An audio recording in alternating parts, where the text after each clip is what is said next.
और हृदय हो डावाडोल तब मानो।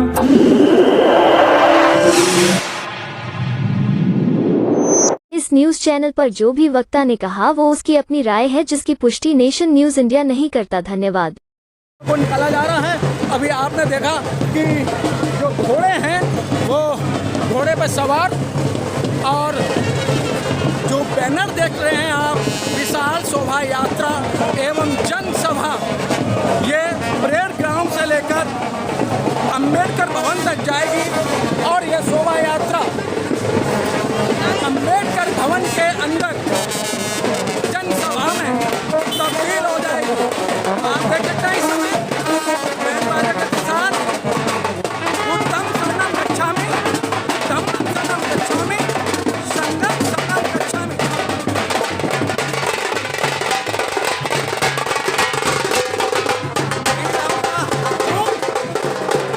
महिला बहुत तादाद के अंदर, और आप देख सकते हैं बहुत बुजुर्ग महिला भी इस शोभा यात्रा के अंदर पैदल हमारे बीच में है।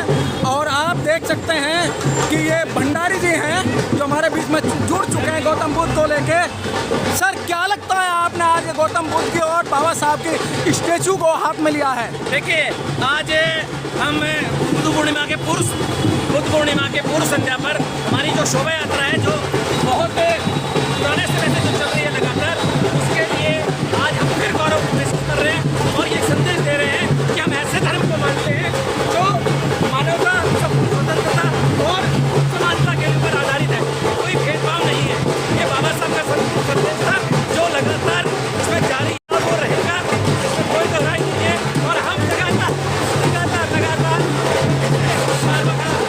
बन रहे हैं, तो हमें गर्व है, महसूस होता है कि हमारी सभ्यता है, ये हमारा धर्म है और ये हमारी संस्कृति है कि वो हमें होना चाहिए। ये देश सभी धर्म का, सभी जाति का, सभी सम्मान करने वाला होना चाहिए। भंडारी जी कहते हैं संविधान खतरे में, बाबा साहब का संविधान खतरे में। बिल्कुल सही बात है। ये बात तो बाबा साहब ने अपने संदेश में पहले ही कह दी थी कि लोगों की नीयत पर निर्भर करेगा कि संविधान कैसे लागू होता है या नहीं होता है। और दुर्भाग्य है कि 75 साल में बाबा साहब की जो कथन है वो सत्य रहा कि 75 साल में संविधान को पूरी तरह से लागू नहीं किया गया। ये लगातार जब संविधान को तभी से हिंदुवादी लोगों के बारे उनके अपेंडिक्स का दर्ज चालू था, लगातार उन्होंने ये बात किया कि हमारे संविधान को समय समय पर बदलते चले गए। और बदलने का कारण ये भी है कि उन लोगों ने लगातार इससे छेड़खानी की है। और आज भी गरीब है और जो पैसे वाले लोग हैं, ये तो सुविधाएं ज़्यादा है और जनता को नहीं है। यहाँ पर लोकतंत्र दिखाने के लिए है, संविधान की सिर्फ बातें हैं, बाकी संविधान को लागू नहीं किया गया है। ये बड़ी दुर्भाग्यपूर्ण बात है। सर, प्रधानमंत्री के जो आर्थिक सलाहकार हैं वो कह रहे हैं संविधान बूढ़ा हो गया, संविधान लचीला हो गया, इसे बदलना जरूरी है। देखिए, मैं यहाँ पर कह दूं कि जो संविधान आपको सुरक्षा देता है, बंधुत्व देता है, भाईचारा सिखाता है, अधिकार देता है, क्या माँ बाप को बूढ़ा होने में बदलना पड़ता है? क्या माँ बाप से ज़्यादा अगर हमारी कोई सुरक्षा की है तो लगातार हमारी जो सुरक्षा की है वो संविधान ने की है।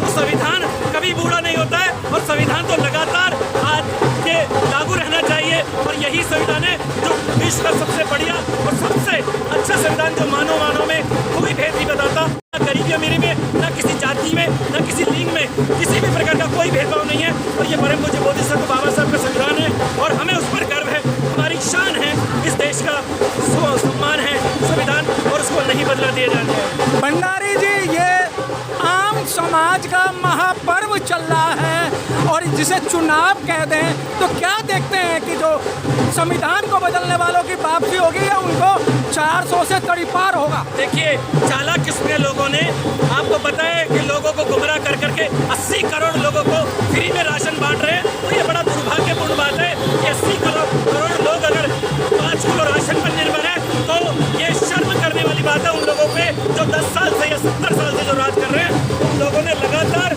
ये बात यहाँ पर उजागर कर दी कि उन्होंने काम नहीं किया, उन्होंने लूटने का काम किया, जनता के भला का काम नहीं किया।